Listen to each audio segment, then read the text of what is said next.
Welcome back into the Daily Dose. I'm your host, Jeff Hansen. As always, the show is brought to you by Give'emHellBrigham.com and by CougarSportsInsider.com, part of the 24/7 Sports Network. Thank you to those of you who have subscribed to the channel so far. If you haven't done so yet, please do so. It really helps us out a ton. We appreciate it a bunch. It's June 1st, and typically in the month of June, that's when the conference expansion rumors of the year start to get real, or they start to fade away and dissipate entirely. And here we are, June 1st, and the rumors seem to be getting realer and realer. I don't know if that's a word, but they're getting more real with every passing hour. It's mostly surrounded by Colorado, and Colorado potentially leaving the Pac-12 conference and joining the Big 12. Look, I don't need to dig into those rumors. If you're watching this show, you're already well aware that Colorado is thinking about this. So what does this mean for the Big 12? What does it mean for BYU? Colorado coming back into the conference gives BYU a little bit more of a natural travel partner in the western wing of the conference.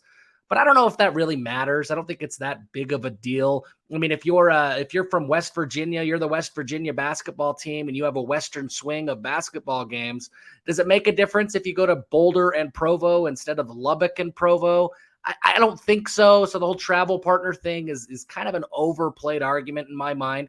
But look, it doesn't hurt. So that's great. It also solidifies that the Big 12 rather is trying to get into the Pac-12's world. It destabilizes the Pac-12 a little bit more. I don't think it is the absolute knockout punch to the Pac-12. I think that the remaining 9 Pac-12 schools could simply add San Diego State and roll with 10 schools in their conference and just kind of huddle together until the next wave comes. So I don't think it's the death blow, but it certainly doesn't help.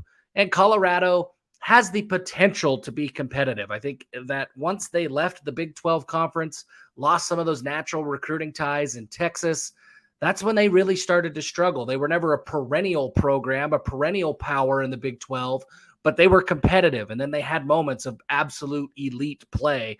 I think that's the potential that they have if they get back to their roots in the Big 12 conference. Every time we've talked about Colorado so far, we've talked about Colorado potentially joining alongside Arizona. Now, that would be a really interesting move, obviously one that everybody in the Big 12 conference would prefer. But right now, the smoke isn't really about Arizona. It's about UConn. And that is a much more interesting move in my mind, kind of a head scratcher. Why UConn instead of a school like San Diego State, instead of a school like SMU? Even a school like Tulane starts to make a little bit more sense on the surface than maybe a school like UConn. But if we dig into what UConn represents and we dig into the things that Brett Yormark has said in the past, UConn does start to add up a little bit. UConn is a powerhouse in basketball. And it's clear that Brett Yormark wants to make the Big 12 the premier basketball conference forever, not just for a year or two. He wants elite Big 12 basketball all the time. And I've thought a lot about that because clearly basketball doesn't move the needle like football does. But if the Big 12 is far and away the best basketball conference, or even just the best that is not named the Big 10 and SEC, then the Big 12 name, the Big 12 brand will always have staying power throughout the year. Even when football season is over, you'll still be talking about the Big 12. And in the game of PR and in the game of perception, having that name recognition, even if it's for basketball and not football, might help as things start to evolve into a Power 3 world.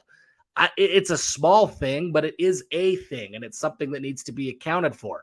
And from a basketball standpoint, yeah, UConn, it's a no-brainer. You would want UConn ahead of SMU or Tulane. There's a strong case to make that San Diego State is as dominant of a basketball program as UConn is, but they don't have the history, and I don't think they have the immediate name recognition, even though they have been the better program in the last 5-10 years or so. But UConn has been elite. That would be a huge basketball addition. On the football side, it's a weird geographic fit, although they're out there sort of with West Virginia, I guess, so that makes a little bit more sense.